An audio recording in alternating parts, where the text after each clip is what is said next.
सारला दास स्मृति संसदर कार्यनिर्वाही बैठक अनुष्ठित होईछि। भुवनेश्वर यूनिट 9 स्थित रेडक्रॉस भवन सभागृह में बैठक अनुष्ठित होईछि।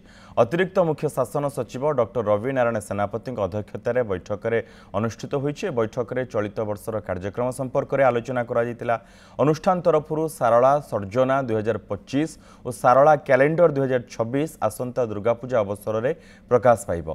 सारला कहानी माला प्रथम भाग आसंता सारला दासक श्राद्धोत्सव माघ शुक्ल सप्तमी रे प्रकाश करा जिवो।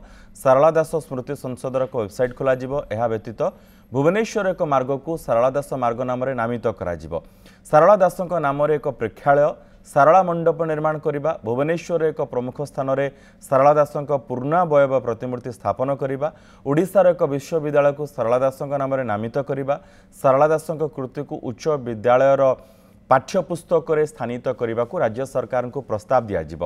अनुष्ठान एक पाठागार विभिन्न सभा समिति और व्यापक कार्यक्रम को सफल रूपायन करने एक स्थायी गृहर आवश्यकता थिबारु एथिपाई एक जगह किंबा एक सरकारी बासगृह प्रदान कर राज्य सरकार को अनुरोध करा जिवो। ए बैठक में कार्यकारी सभापति महेंद्र मल्लिक, उपसभापति विकास चंद्र परिजा, संपादक प्रदीप्त विश्वाल, जुग्म संपादक अमीय दास, कोषाध्यक्ष समीर रंजन गोछायत, कार्यकारी परिषदर सभ्य अशोक महांती, सिद्धार्थ कानून प्रमुख जोग देथिले।